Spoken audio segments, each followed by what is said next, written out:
Hello Eagles Nation, Vincent Focht here, and welcome to a Week 17 Eagles Chat. But before we get into this week's Eagles Chat, make sure you like and subscribe to the Eagles Chat YouTube channel.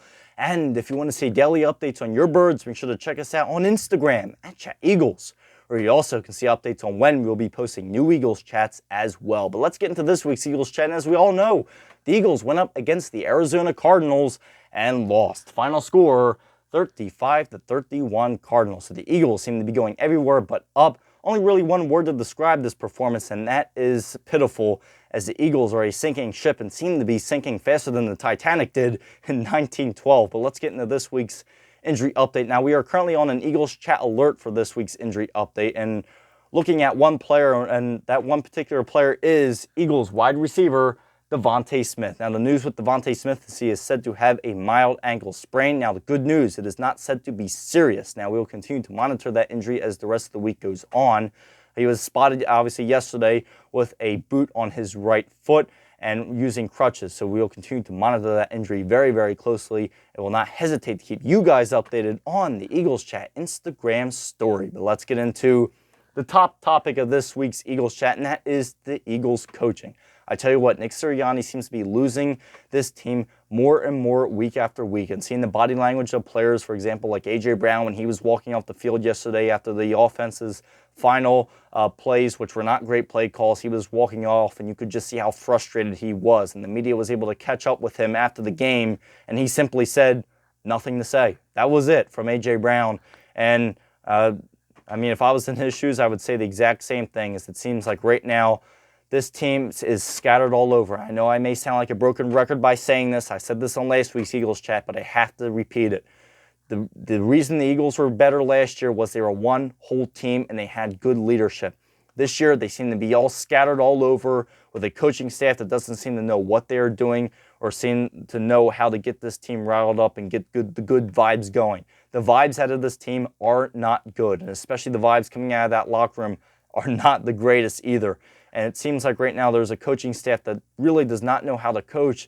I mean, you have a lot of younger players that they need coaching. I understand these guys are professional football players, but they need coaching. They need guidance. And there is none of that from the Eagles coaching staff at all. And I mean, right now it's a team that seems to be going off. The players are starting to go off on their own limb right now. The coaches and players are not on the same page, and it just looks like a very, very scattered team. They are not one whole team. They're all over the place, and that is the big reason for why they are losing. And I stand by my words and what I said 2 weeks ago on the Week 15 Eagles Chat, where I said, as long as these guys are at the helm of the coaching staff, the Eagles are not going anywhere, and I stick by what I said.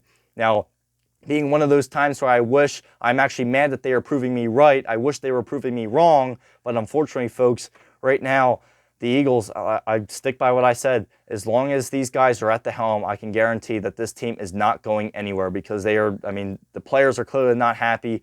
The coaches don't seem to have a grip on that locker room and have it, the vibes going good, don't seem to have everybody riled up. It just seems to be such a scattered team right now. And unfortunately, why the Eagles are going down the drain as fast as they are. But now moving on to the defense, which I didn't even know they were out there yesterday. Might as well not been out there with the way that they played.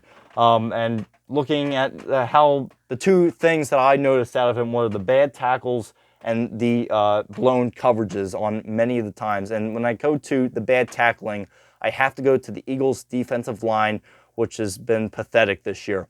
And being at the rate that they were supposed to be at, being around the number one run defense in the league, to see an Arizona Cardinals team with only a few wins ran right through them. And folks, the Arizona Cardinals put over 200 yards just on the ground, not including passing, just over 200 yards on the ground against this Philadelphia Eagles defensive line and run defense. That is ridiculous. There's no other way to say it. That is absolute pitiful.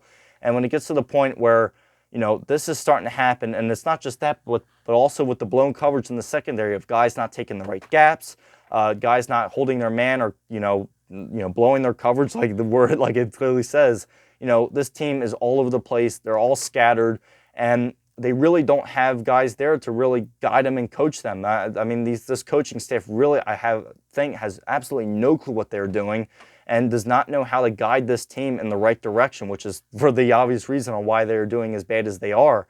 But just looking at it, this team, including the passing defense, the Cardinals put over 400 yards on the Eagles yesterday with the run and pass offense. So right now, the Eagles defense they were picking through them like Swiss cheese. And probably the only play that I can really highlight from the Eagles defense is Mr.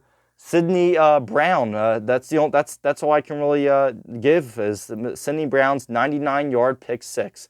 That's why I can really give as a highlight for the Eagles defense. Now this kid, this is one of those guys that I think needs good guidance. He is a very, very talented player, and he's going to be one hell of a player for the Eagles in the future, but hopefully they can develop him. And right now with the coaching staff they have, they're not going to, I have a feeling he's not going to get developed too well.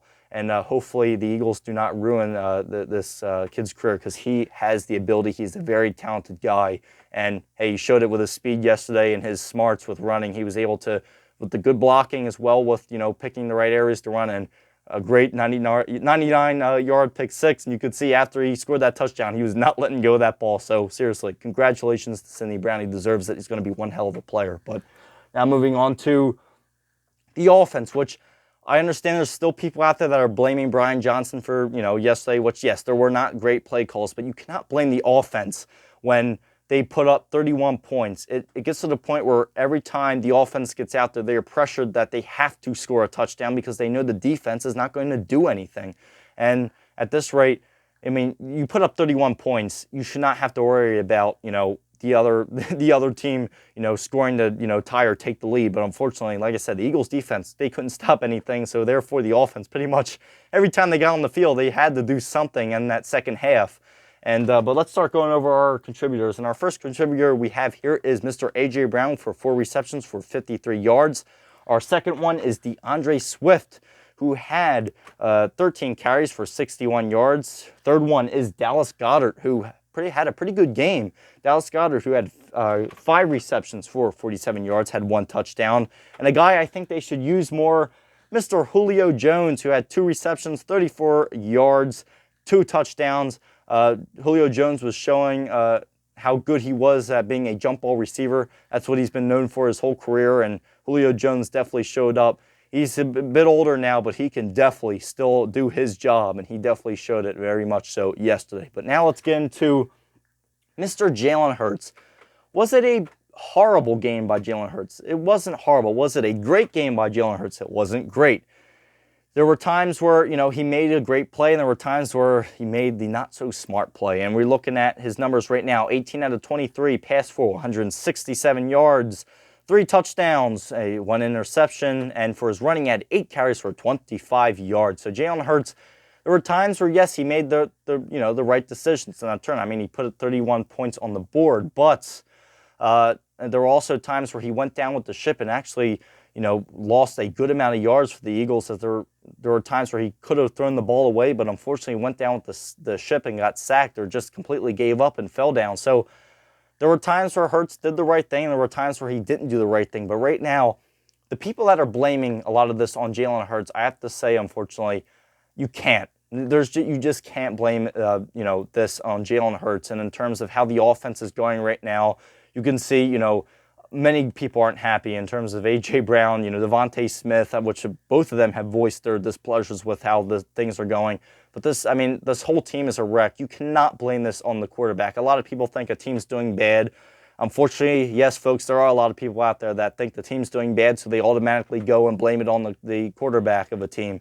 You can't blame this all on Jalen Hurts. I mean, it's been a tough year for this team, and right now, the leadership of this team in terms of the coaching staff is not there. So this team is very scattered, like I said, and unfortunately, yeah, as they're getting close to the playoff time, it is not looking good at all, and it does not look like the Eagles are going to have that many more games. They may only have 2 more games left on their schedule. But now that's unfortunately all I have to say. Unfortunately, ending this on a bad note, but it's not really too many positive things to find in the Eagles right now. But next game is Sunday, January 7th, 4:25 p.m. So yes, the NFL has set the time for the Eagles-Giants game at MetLife Stadium. Hopefully, the Eagles can get a victory there, as the conference was already taken care of by the 49ers yesterday.